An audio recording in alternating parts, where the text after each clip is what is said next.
Hi there, viewers and novelty people, gamers of novelty games like you, from such as myself. Welcome back for more of A Winter's Daydream, available on the Nintendo Switch and the Xbox One. So, this novel game is really good. I mean, the storyline, is a slice of life, a slice of comedy, and a slice of drama and romance, and it's all in the works. So there you have it. I'm pretty sure this is not the last time I'm going to see this, because I guarantee this isn't the last and final time. So there you have it. Woo. So, let's resume our story in progress, and this is episode 4.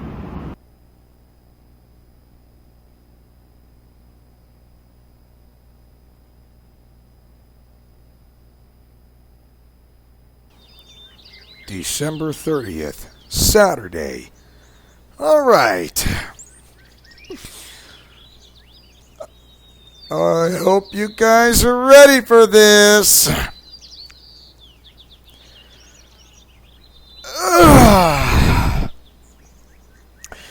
I yawn and stretch my arms above my head. The joints in my elbows click. I don't know what time it is. There isn't a clock in this room. There's only a couple of bookcases, an old desk, and my futon.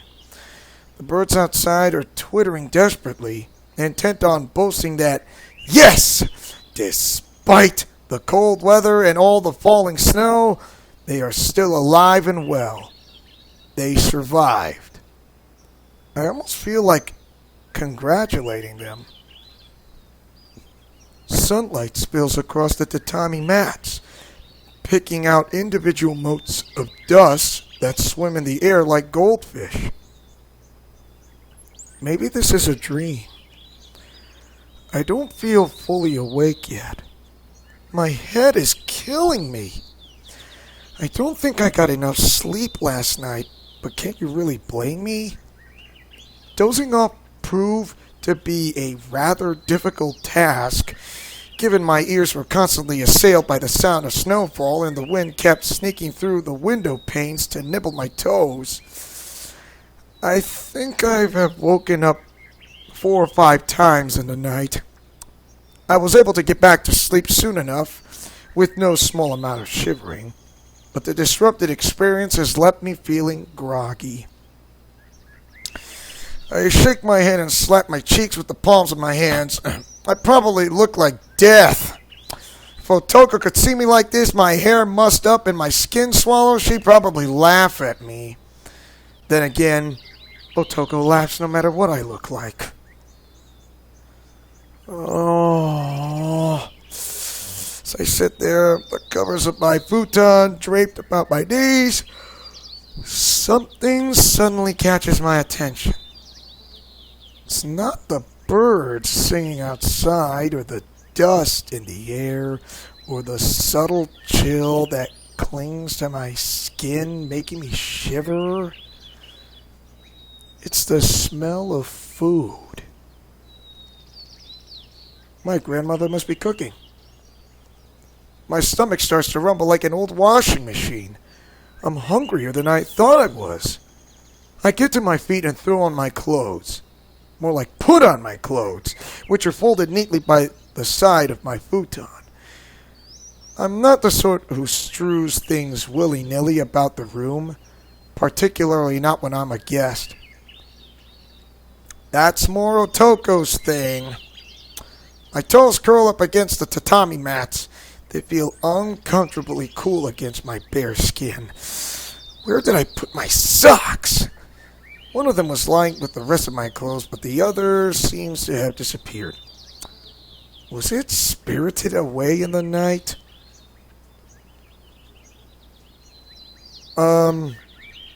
That's my grandmother's voice.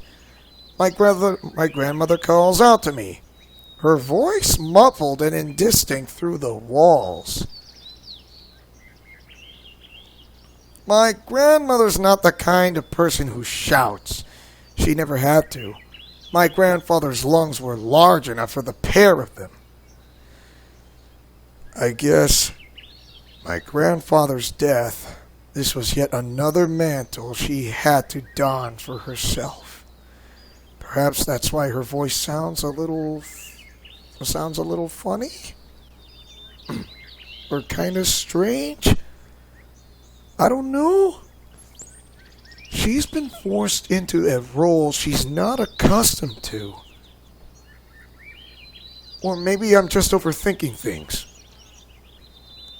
I'm coming! Just a second!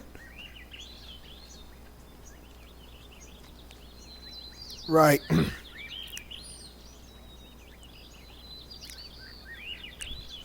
That's right.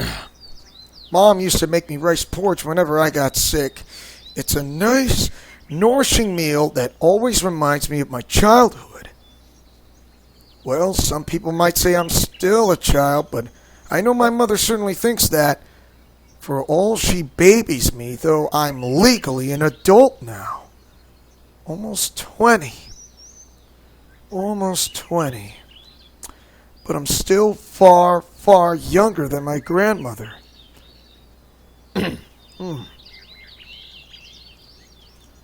Yes? What is it?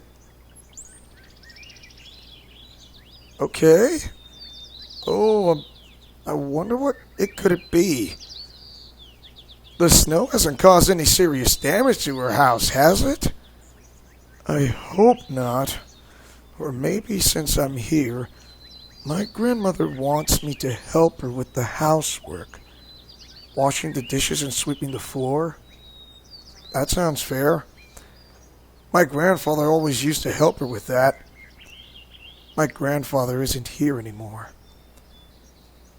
I managed to find my missing sock. It was tucked away beneath the bookcase, looking very sad and forlorn all by itself. The rogue sock is secured in seconds, and I soon slide it onto my frigid left foot. My task completed, I call out to my grandmother. All right, I'm coming! Okay, I gotta sound like a little older, but then again, nobody's perfect. I exit the storage room and close the door behind me. I'm coming, grandmother! My feet patter through the familiar living room, imbued with the homey scent of wood smoke and green tea.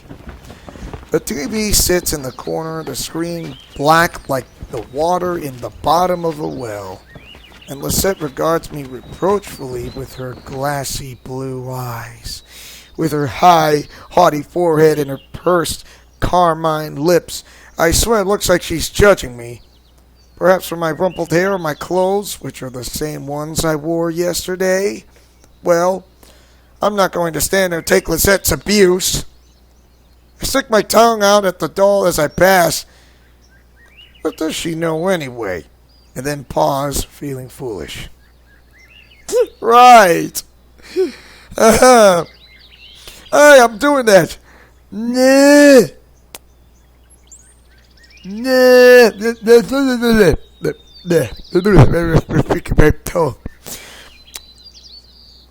Why am I trying to make enemies with a doll? No matter how like she looks, she isn't really real. But then again, I can imagine her to be real. Being back at home with Otoko must have made me paranoid. That, or I've been in the countryside for far too long already. I hope I'm not going senile. Shaking my head, my finger sees the indentation in the kitchen door, and I pull. The door creaks as it slides to the right, revealing a very cozy scene indeed. A chopped board strewn with the cut stems of several spring onions. A bowl of rice porridge bubbling away on the stove. A young lady in the cream sweater stirring the porridge with a ladle. This young lady turns her head when she hears the door slide open. Her Her hair is dark and tied up in a ponytail. Her eyes are dark too, like chestnuts that have been roasted over an open campfire. Her eyelashes are long and thick, and her lips are pursed like a doll's. Her limbs are slender, so are her fingers, which protrude elegantly from the sleeves of her oversized sweater like a pianist's. You know, a person who plays a piano, if you want to know. A pianist. Her features remind me a little of Lisette's, but they are distinctly more Japanese and far less haughty. I'm not sure how old she is. A little younger than me, probably. Younger than Otoko, too. Or maybe she just looks young because she isn't wearing any makeup. She's probably a teenager. 15 or 16, I guess. She's very pretty, but... what are you doing in my grandmother's house?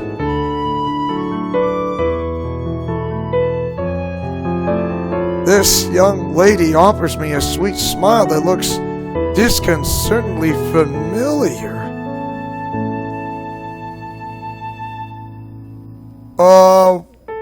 I'm sorry, what? Okay. Oh, right, of course, you're my grandmother, Umeko, huh? Yeah, hey, it's my grandmother, Umeko, who looks like a really young lady. I pause. Then I stare, like I'm going into madness. Wait! What?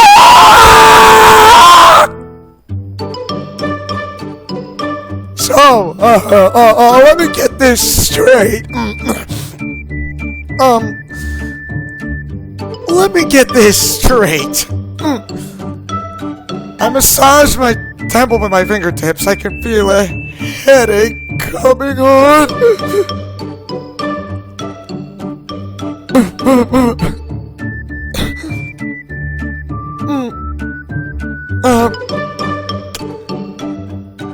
Do you really think this is a time for rice? Do you really think this is a time for rice porridge? I mean,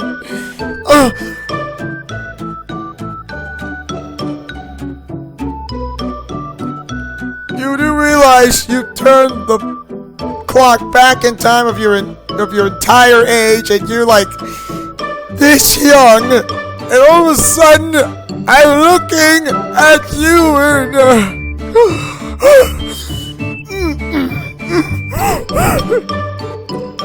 that's very sweet, but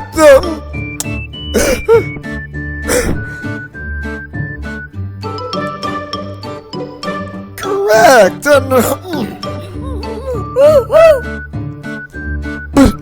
I don't know if rice porridge will fix it. I just heard my own grandmother. This.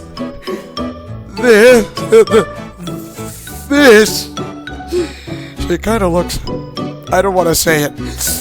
Whatever this is. I wish somebody would tell me because I have no idea what's going on right now.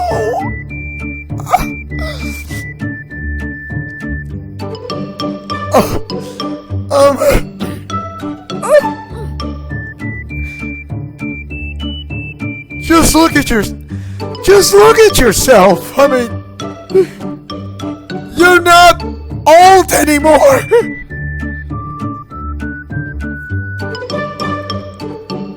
I'm more than surprised. Of course I'm surprised. Who wouldn't be surprised? I mean, really?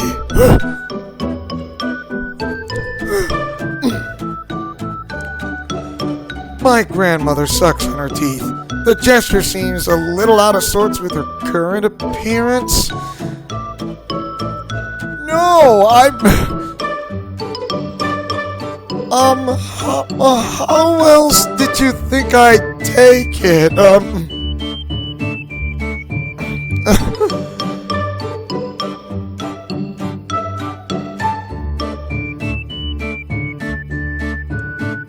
You woke up in the body of a teenager and your only reaction is, my, this is unusual.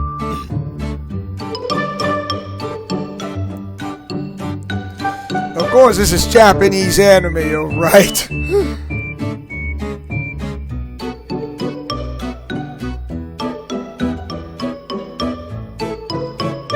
That's because stuff like this doesn't happen at all. Not to anyone. Not ever.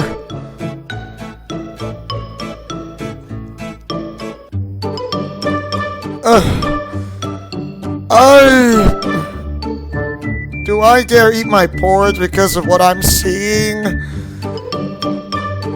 Yes. I opened my mouth. But I soon realize I have nothing to say. All I can do is stare.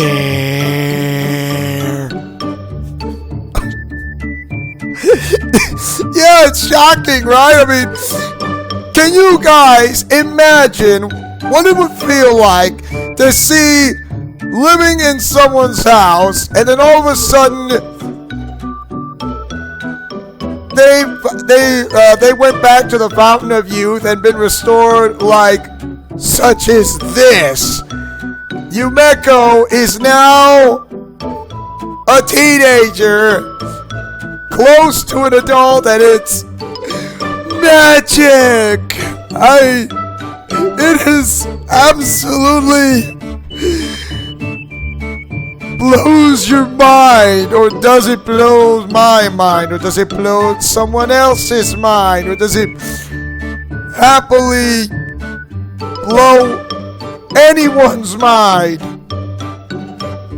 My grandmother's rice porridge looks and smells delicious. It's comforting. Homey aroma invades my nostrils, reminding me that I haven't eaten since last night.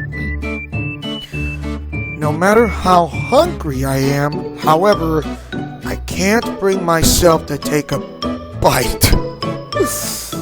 There are more pressing matters that need to be addressed. How do I know you are even my grandmother? Okay, how do I know you are my grandmother? This could all be some elaborate trick. There's no way this could be real.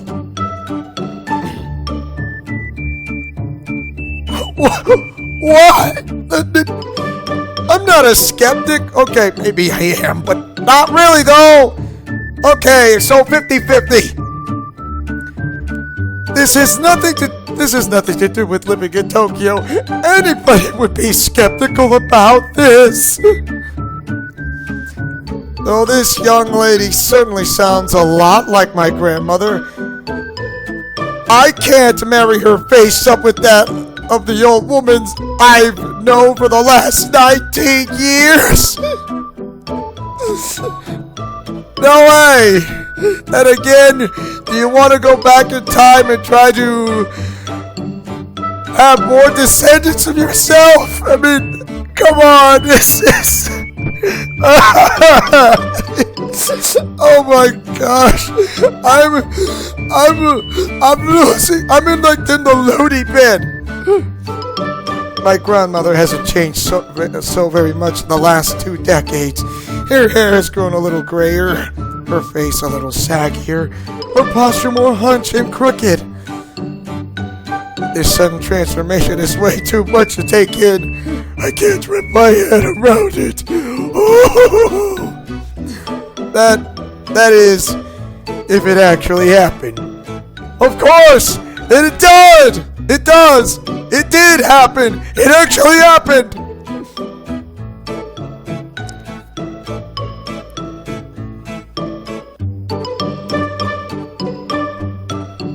Oh, by the way, this music, if you want to know from what you hear from the last several episodes, I think it might be the same composer who composed the music from Fire Emblem Three Houses, to be honest, but I can't be 100% sure, but it kind of feels like it.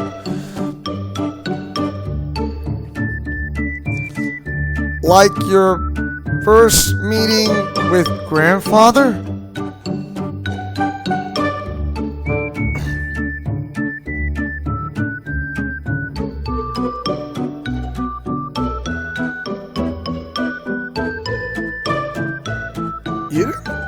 You didn't tell me what kind of kimono you were wearing yesterday.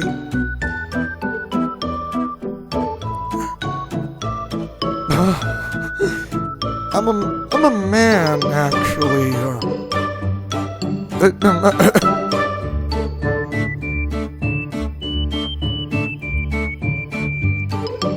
Yeah, Dad's like that. He's so easygoing. But if you ever critique his driving, was he prideful when he was a young little man too?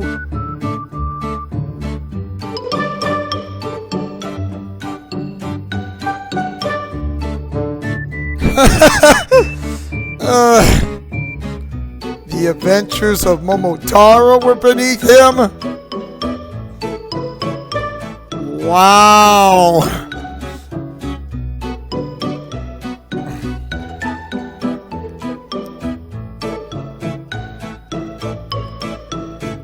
It's nice to know Dad's always been the same, I guess. My grandmother giggles. Her chest rises and falls beneath the pure white of her soft, creamy sweater. She always wears clothes like this, but the oversized sweater doesn't look quite right on her new body. It hangs loosely off her shoulders and the thick fabric bunches up around her arms. She doesn't look anything like the grandmother I used to know, but... Okay, fine, I guess I have no choice. I believe you. This is a lot to take in, though. Yeah, I'll take my time, thank you very much. That's easy for you to say. You don't seem bothered by this at all. I glance around the kitchen, looking for... What exactly? I'm not sure. I wonder if anything else has decided to transform itself overnight. The rice cooker into a pumpkin, or the mugs into a little white mice. This morning it has been so bizarre, I wouldn't be surprised. What's one more miracle compared to this? Everything else, however, looks just like I remember. There's nothing suspicious at all.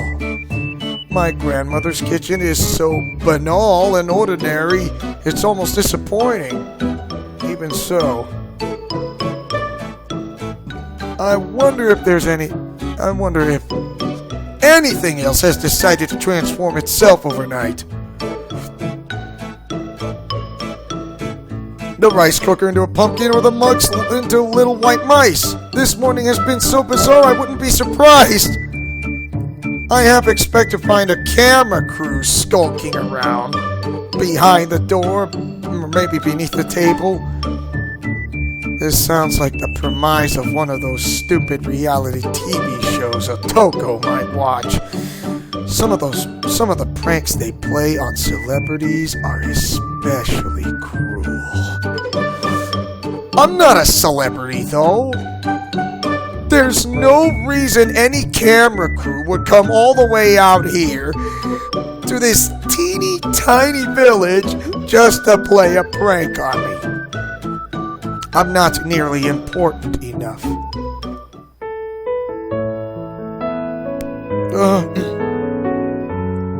Alright. I feel exhausted. I think I need to replenish my energy. I lift my spoon and dip it into the porridge. It's still hot. Steam rises from the bowl in a perfect, almost picturesque manner, like something from a fairy story. Don't worry, I know I'm not a very young little man, you know. fact, you look even younger than me right now. My grandmother waves one hand at me, but I think she's joking. That would explain her smile. It's nice she's able to make light of this situation. Is it because she lived through so very much already, or is she just unusual? I always thought Grandma Umeko was a little strange ever since I was small. Seems my assessment was right. She's a peculiar woman, and her outlook on life is certainly unique, but her porridge is really delicious. The texture of the porridge is thick and creamy, but there aren't any lumps, and it slides down my throat with ease. It's good. I love it.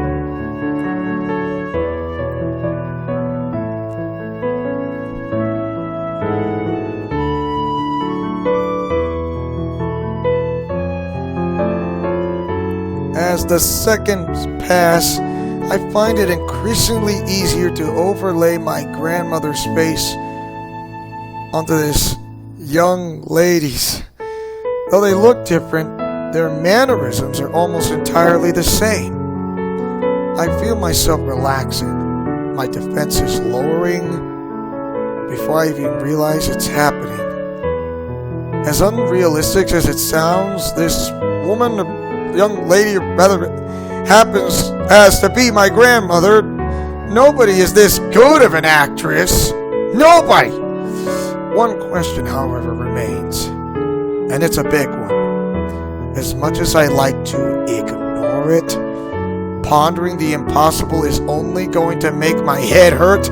I can't. Not that easily.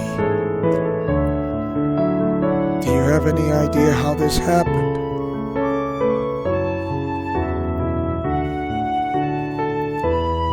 Do you think a deity answered your prayers?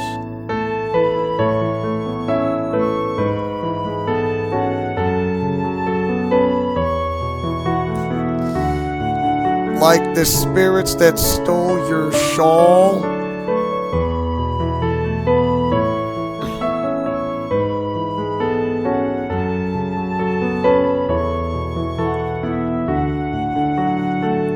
Do you really believe in spirits?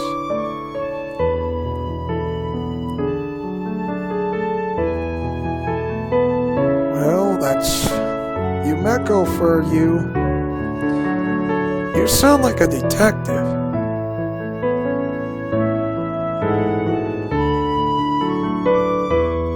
Wow, so you might be a Sherlock Holmes type.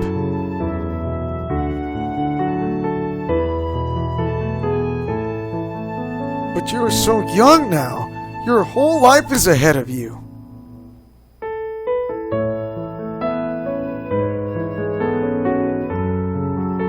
There's nothing to prove that this magic, if that is what it is, will wear off when the clock strikes 12, but my grandmother's words make sense. If people commonly shed their ages overnight, emerging young and beautiful and unblemished, it would fast become a media sensation. There would be cases up and down the nation of women like my grandmother who managed to miraculously turn back time, but there aren't. I've never heard of anything like this before in my life. Could that be because these enchantments never last very long? The closest you can get to permanent anti-aging in today's society is buying expensive creams and lotions, or having surgery, but not even these are foolproof solutions. Everything is limited. The moment people are born, their ultimate fates are mapped out for them. No matter what twists and turns their paths might take, we all end up in the same place at the end. Science can't stop the march of time, and neither can spirits. Our ends are inevitable, but... No, Thanos! I thought Thanos was the inevitable, but... That's a rant. When this spell wears away, what will you do? Won't you miss being young?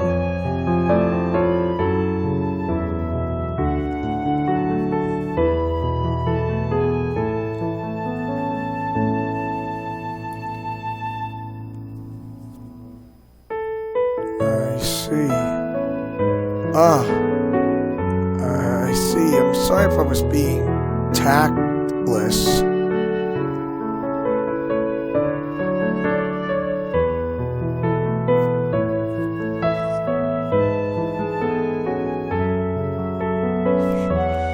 How do you feel?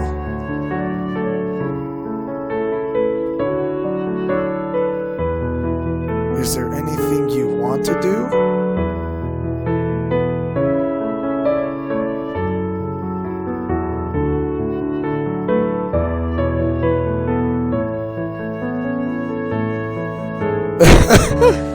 I see what you mean.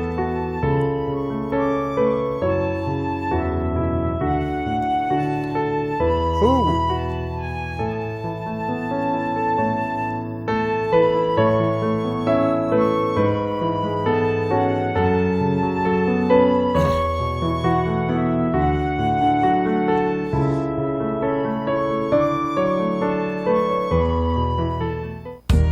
I guess that's what you mean. Hey there, you! I haven't seen you in a while. Hi, Mr. Nakamura.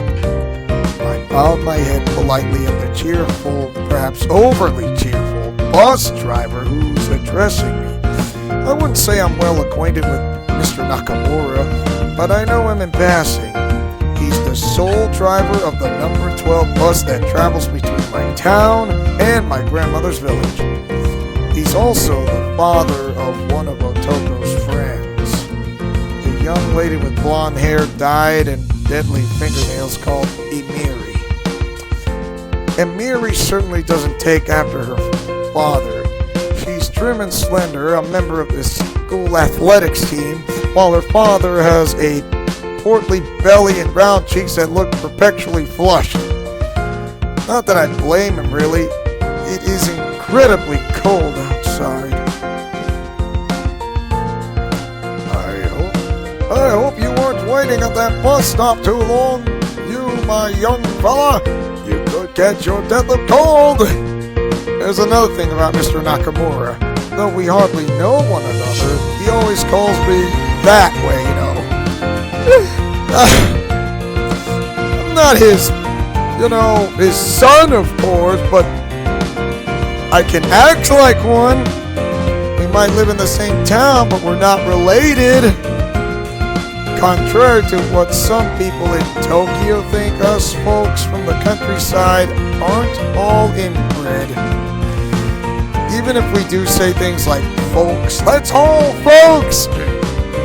I'm alright.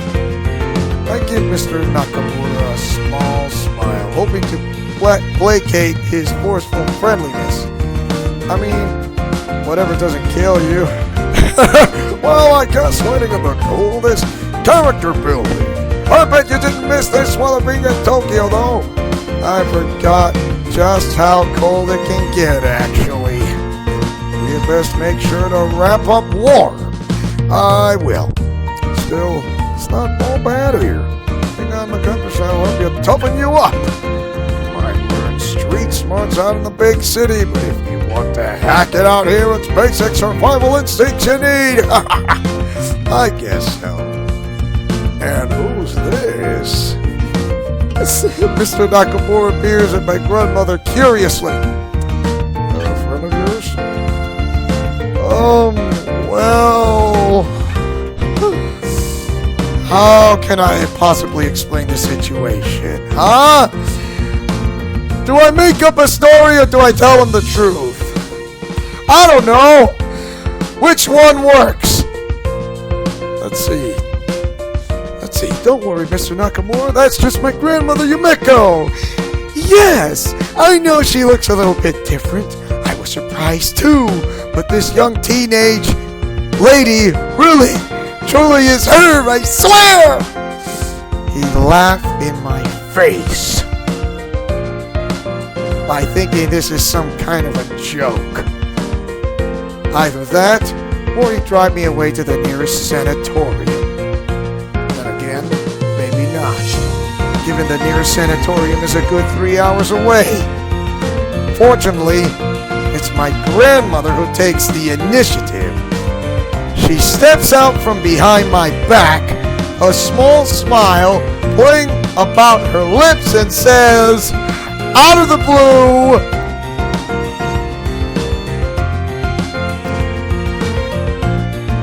she's saying it's a pleasure to meet him, and she says I'm one of Yu's friends from Tokyo, and she says he invited me here so I could look around his hometown. A friend from Tokyo, is it?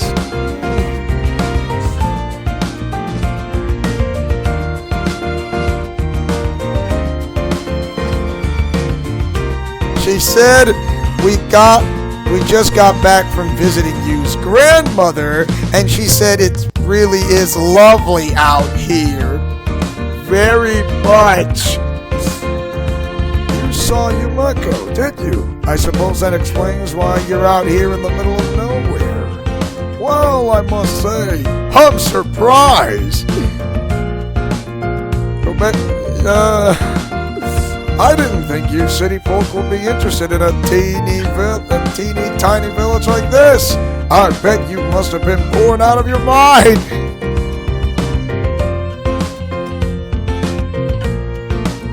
Really? She's saying on the contrary, she's enjoying herself a lot, and she is saying it's just so beautiful around these parts, especially with all the snow.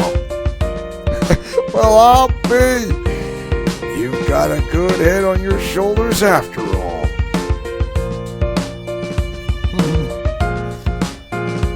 Wow, I think she's playing as the someone. Hey, you! Mr. Nakamura beckons me closer with one thick, round finger. I lean in obligingly, feeling distinctly foolish. That young lady of yours is a real keeper. What? What?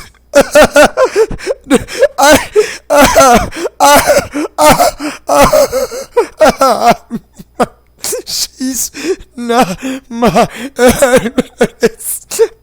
No, Mr. Nakamura. Oh no, she is. You don't need to deny it, young man. No man brings a pretty young lady back to his hometown because they are friends.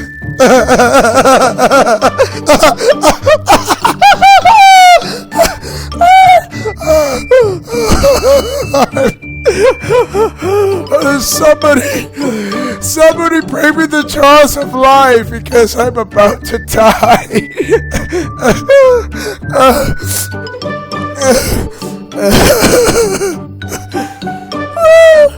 Oh gosh, I need oxygen. You shouldn't underestimate old Nakamura Hirofumi. I can see there's more to this story than meets the eye. I looked down at my feet, my face flushing. Thank you. I committed an original sin. I've fallen and I have made love with this. I don't know, but this is...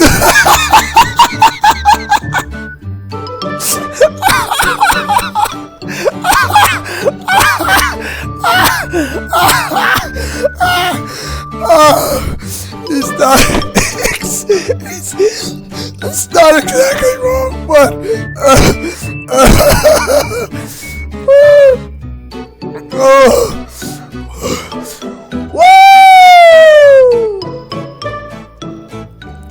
she's a sensible young lady, she is. She has a nice face too. I'm proud of you, my young fella Son, I'm proud of you, son. Oh, I can see this. A wedding ceremony. First comes love, and then comes marriage, and then comes a carriage. Great! That is one way to... I know, you know what? This reminds me that Greenie, who, you know, Sailor Mitty Boone, had to go back into a different time period to go check out Serena, who named Usagi, and she fall in love with her father, whose name is Mamoru, or they called it Darien, but that it's just so much. Yeah, that's how she becomes Lady Queen about this. Oh my gosh, this is just unbelievable. It is so.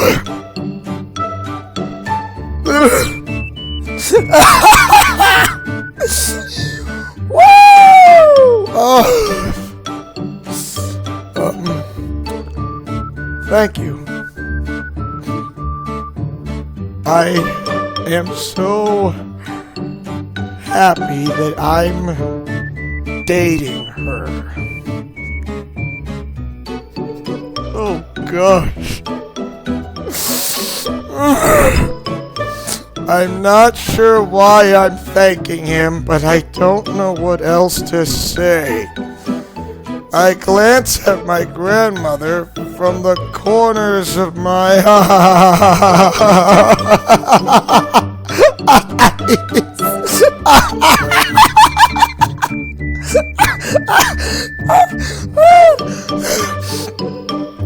though she's looking out the windows politely, pretending she can't hear us. I can see her shoulders shaking, and I know she's trying not to laugh. Now then, we've dawdled here long enough. We should probably get going.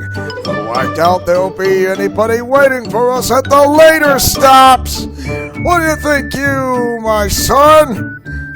It seems unlikely.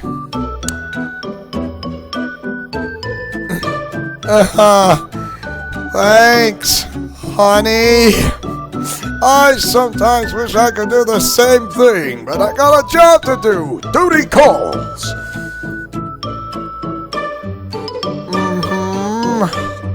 Yeah, my pretending soulmate that I'm in love with, who's not my soulmate. I didn't want to lie to Mr. Nakamura, so thank you very much. What am I supposed to say? Can you guys in the chat, or in those who are watching a video, did you have anything else to say that it's so familiar, like Gotcha Memories, the visual novel? Yes, it's happening, and my nightmare begins. Oh, you're not wrong there. I'm warming up to you more and more, my lady. Oh my gosh. Sadly, men like me are a dying breed. You don't find many like us anymore. Not in Tokyo, at least. I'd wager you that.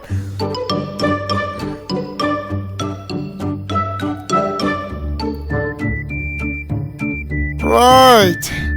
Thank you, dear. This is so embarrassing. I give my grandmother a filthy look. Is she trying to dig this hole even deeper on purpose? Yes! 100%! Yes! Woo-hoo-hoo! Congratulations, you. You have just found yourself a soulmate. For just one whole day. My grandmother simply blinks at me impassively, like she isn't making things incredibly awkward. I don't want people to think I'm going out with my grandmother, for goodness sake. Even if she does look rather pretty right now, because it's not like, don't go all horsey on me or whatever, because what is this? In a way, that kind of makes it worse. I always thought you was a dependable lad. That'll be because he has country blood in him. You can take this young man out of the country, but you can't take the country out of this young man here. My grandmother nods sagely, but I think she's trying not to laugh. Right then, let's be off. I don't want to keep you two lovebirds. It's official. It's...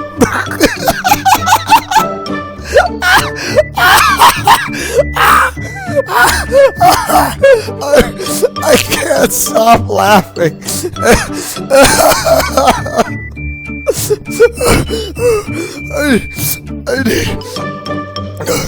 Excuse me, I'm trying to hold myself together. Come on, you guys. Please don't remain silent, but please, can you tell me, is there anything wrong with this? I don't know, but it's so... I don't know. I'm at a loss of words, to be honest. I told you, I'm not. Yay! Even she agrees this. Yay! Congratulations, you. You're going to have a soon-to-be harem in your near future. Way to go, Monarch! That is how you become like this in the ultimate Arkham universe.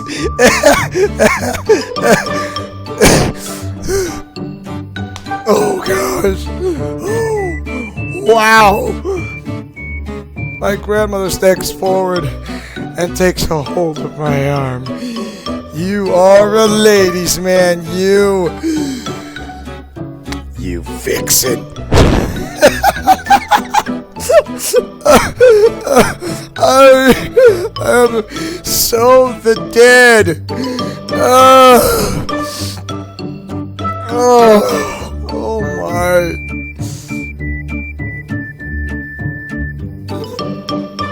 She said, yeah, that's what she said. Shall we take a seat, darling? Yes, honey.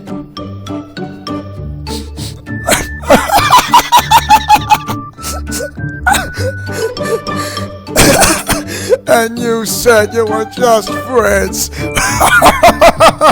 You need to get better. You need to get better at lying, my son. Way to go, you. You just found yourself your soulmate that you've been longing for. No, we really are. But my voice trails away. It's obvious Mr. Nakamura isn't listening to me no more. Congratulations, you. It's over. It's now official. My face burns bright red. Thank you.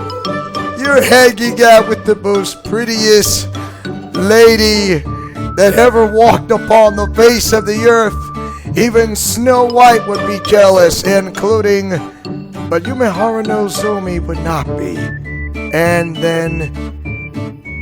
Emily wouldn't be as well either, but then she's really happy. And again, you have so many waifus around you that this feels like you are becoming the prince of the Sultan. Underneath my breath, I muttered muttonously. If you weren't my grandmother, I'd kick you. My grandmother simply laughs. You got pwned! Or should I say, you got dated. You got dated by Umeko. So, at least she's enjoying herself. If only it wasn't at my expense. Oh. Well. And I do believe we are going to stop here for the time being. And don't you worry, we are going to continue to pick up from where we left off. And thank you guys for watching. And don't forget to like, comment,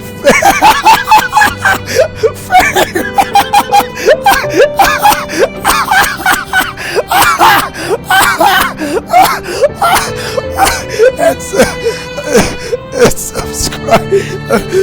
And tell me, what do you guys think of A Winter's Daydream? Do you like it or hate it? I'm sorry, I can't stop laughing. Smash that like button or share. If you guys love this hilarious moment between you and Umeko, and now you is now becoming the Kirito he is, but wasn't, or is he? But sort of, or really? Smash that like button or share this video if you guys novel games such as this one, and like Gotcha Memories and Everlasting Summer and some other game novels that you might see that's kind of familiar to you. Alright. And also, this is Leo Wolverine saying and speaking as always as your friendly neighborhood spider cop, and not to mention your Master Chief. And celebrating Autism Awareness Month for the entire month of April, wearing the colors red, yellow, and blue. I knew it. Yeah, you never thought this would happen. Now, did you? So, this is the most. That's why I love this novel game. It's just absolutely great. But you're gonna have to see more episodes of yourself. So Godspeed. Play safe as you know. So, if you excuse me, I'm gonna laugh my head off and enjoy.